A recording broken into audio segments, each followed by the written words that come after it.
These are this afternoon's top stories. Government gets help from UK in crime fighting and reaches out to the US. Cuba plans to release some prisoners ahead of Pope's visit. And the United States remembers September 11th, 2001 tragedy.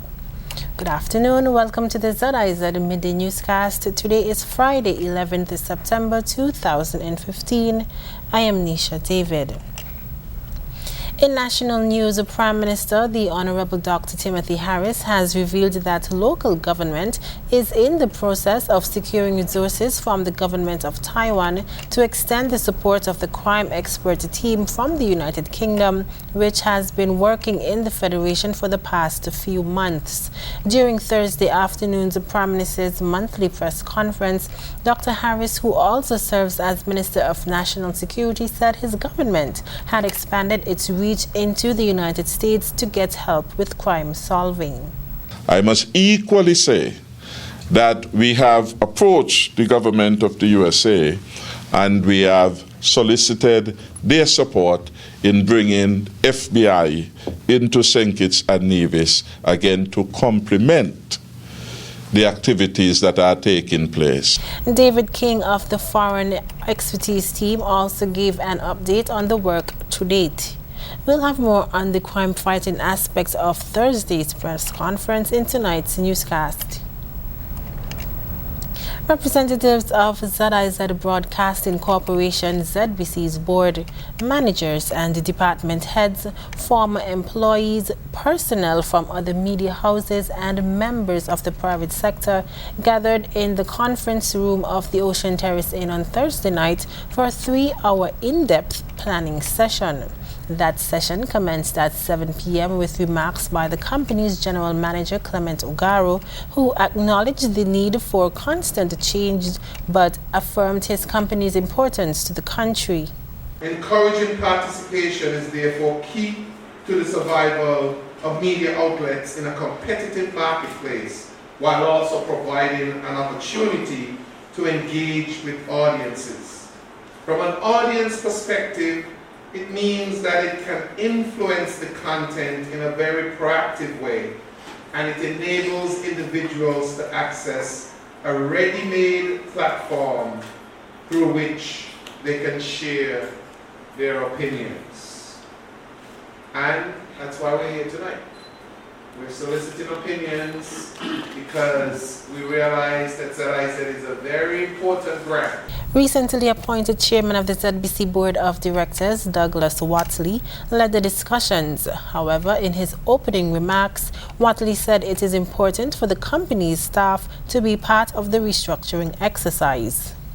But I believe that your input in any discussion to help chart the future of ZBC is so critically important that I couldn't bring you here and not invite you to share your own vision, share your expertise and your experience. And for that reason, we invited some of the retired persons, some of the past employees of ZBC or ZIZ for that matter, to come and share with us. While official announcements have not yet been made, Chairman Watley has advised that several changes will be rolled out in the not-too-distant future. These changes, he said, will ensure that ZIZ remains competitive and sustainable. The 2-day climate change seminar hosted by the Organization of the Eastern Caribbean States, the OECS, under the Rally the Region to Action to Climate Change RAC project ended on Thursday with renewed commitment by regional officials. The seminar, the 5th such event hosted by the OECS, ended with participants taking a tour to Willoughby Bay in Antigua to observe the effects of the invading sargassum seaweed. Participants were also taken on a tour to the Sanderson Estate, which is a RAC-sponsored demonstration project aimed at improving climate resilience in the agricultural sector. Speaking exclusively with the ZIZ's Kyleoni Johnson in Antigua, RAC project coordinator Lester Arnold dubbed the seminar a success. Workshop? From all indications, it was one of our best workshops in the series that we've had over the last 5 years. A lot has came out. We've learned from the lessons over the last couple of years, and we know what we need to do going forward. So it has been one of the best, and we look forward to the successes going forward. Thank you very much. He said over the last 5 years, the RACA project was instrumental in piloting resilient projects in 6 OECS territories and increased public awareness on the issues of climate change. So overall, we've been able to do quite a bit. We've been able to develop model policies and legislation that will help guide the water resources management in different countries. We've done the pilot projects in all of the different member states, which shows how you could build resilience against climate change. We've done a lot of institutional capacity in terms of training for persons in the various institutions, med services, agriculture and whatnot. We've done a lot on the PR to bring across the message of climate change to persons. We've even tried to demystify the whole phenomenon of climate change and to break it down into the simplest of terms so that even our grandmothers could understand what climate change is all about, because they need to know. All right? So we have been able to achieve quite a bit. The project is expected to conclude in May 2016. However, Arnold said the work in relation to the building resilience to climate change will continue. When this project wraps up, like we indicated, there's another EU-funded project that is already started off, which is the GCCA project, which is dealing with sustainable land management that covers all of the member states of the OECS. So they will be building upon what we've already started and even duplicating some of the projects which we've already done. For example, rainwater harvesting. We are going to be seeing some other projects being done in the islands with regards to rainwater harvesting, and they will be also replicating some of the more successful projects. Okay. The RAC project coordinator said there are plans to implement a few small projects and host a final workshop on sea level rise before the project ends next year. Regionally, Cuba has said it will release more than 3,500 prisoners in a goodwill gesture ahead of a visit by Pope Francis. The government in Havana says those to be freed include inmates due for conditional release next year, as well as a number of foreign prisoners. Those found guilty of crimes against state security will not be eligible, seemingly ruling out several high-profile political prisoners. According to Cuba's state-run newspaper Granma, prisoners were chosen for early release depending on the severity of their crimes, amount of time served, and the good behavior. Among those to be freed are a number of inmates over 60 years old, prisoners under 20 years old with no prior criminal records, and inmates with chronic health conditions. The Pope will make a 3-day visit to the island next week. Jamaicans are on high alert that although elections are constitutionally due in 2016, they may be called early. Here's that story. The Director of Elections in Jamaica, Orit Fisher, says he has plans for the election machinery in the island to be ready by the end of this month. The Electoral Office and the Commission, my aim is to have everything in place by the end of September. So from September, I am hoping to be able to say that we are in a position to conduct the election whenever called. So right now we are in high mode, high gear in terms of preparation, but we are not there yet, but I expect to be there by the end of September. Fisher, who headed a CARICOM observer mission for the recent Trinidad and Tobago general elections, says that there are some methods that he may consider implementing to make election day more efficient. I think Trinidad election is it was one of the very high standard, and there are minor aspects of the election because I think we operate on a pretty much the same basis.